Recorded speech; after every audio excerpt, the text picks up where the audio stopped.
Once upon a time, I was reading about the awesome benefits of apple cider vinegar.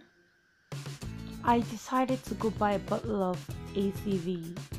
I walked into the supermarket and went straight to the salad/spices aisle. I saw Heinz ACV, but I read somewhere that it wasn't as original as Bragg's ACV. I eventually saw Bragg's ACV all sitting on its own, proud and happy, minding its business. I could tell the difference between both brands.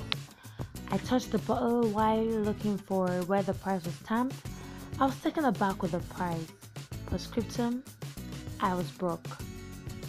I respected myself, went home in shame, and did the research on DIY ACV. I was actually surprised that it had a recipe, and this took me less than 10 minutes to put together. Today I'll teach you how to make yours. You're welcome. End of story.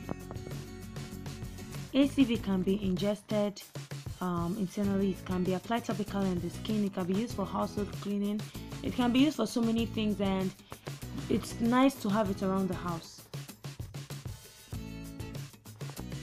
For this video, I'm going to use 8 apples. I'm going to cut them up and put into my container. Both the cores, the peels, everything. I'm going to slice and put it into the container.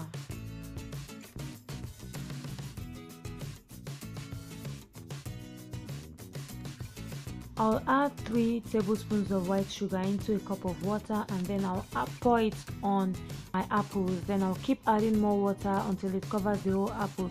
The sugar is going to help in the fermentation process of the apple. Just keep adding enough water to cover the apples. Now when you put your apples into your container, it's going to float on the top. So for me, I just use a glass cup to push everything down. Once you put the glass cup in it, it's just pushes everything down. Then I use I covered with my cheesecloth and held it together with a rubber band so that nothing can get into it, no germ can get into it. You cover it tightly so that you don't get germs in it. If you have a special immersion container, fine, but if you don't, you can make use of a glass to push everything in so it stays beneath the water. If it's above the water, it gets black mold, and that is not good for consumption. This is my week 1. This is me scooping out white scum, which is actually good from my apple cider. If it's black or anything, throw the whole batch away, it's bad. But if it's white, then it's good. Just scoop it out. Even if you see the black scum just at the top, it's still bad. Take it out. If not, it will affect the whole of the apple cider. This is 2 weeks and 4 days since I last checked my apple cider vinegar, and now I'm going to discard the apples and leave just the water, which is going to form my apple cider vinegar. I'm going to cover it up for 4 more weeks for it to ferment properly and form my apple cider vinegar. I also stir in the mixture from time to time. So this is the 4th week, and I'm going to turn my apple cider into a bottle. I'm going to sieve it and turn it into a bottle. So this took me like 4 weeks, that's a month and 2 weeks to make. That's the apple cider.